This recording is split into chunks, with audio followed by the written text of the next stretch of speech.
We're here on San Carlos Island getting a first look at the devastation here. After speaking with the neighbors, they say it's practically a ghost town. A lot of neighbors picked up what they could and rushed out of here. Other neighbors still picking up pieces and trying to survive with what they have. What they see on the news is not even a slice of what's going on down here. Tal Streen tells me you couldn't even get down these streets here for a while because of so many boats and cars piled up. So a lot of his neighbors couldn't even make it through to assess the damage. The storm surge was probably about 12 foot high.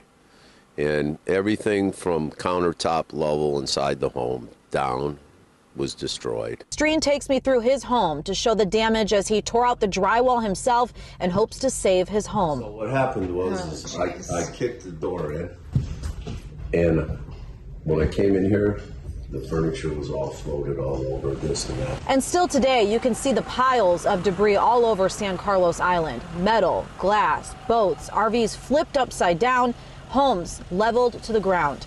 The sound of helicopters circling above, generators going, and neighbors trying to pull out whatever they can that's left. No electricity, no water. That's the best way I can explain it to people that I've talked to.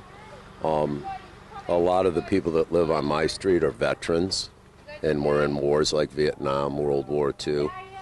They say this is like a war zone. It looks like somebody dropped a bomb on this area. And people are wandering around helplessly. They have no water, no food, no shelter, no sewage, no place to take a shower.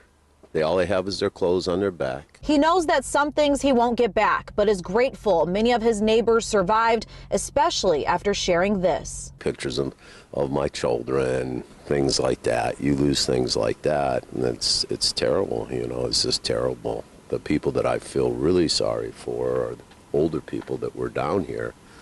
And the one lady that was down a few units from mine, as you can see, that's my unit. She had one very similar. She had a handicapped husband, and she grabbed him and set him up on top of a counter. And they both stood up on top of a counter in their house, and they watched the water rise up to the top of their neck. And they thought it was the end of them. The wind was blowing 150 miles an hour outside, and the water rose up to their neck. And thank God it stopped. The water went down, and they survived. But they thought that they weren't going to survive.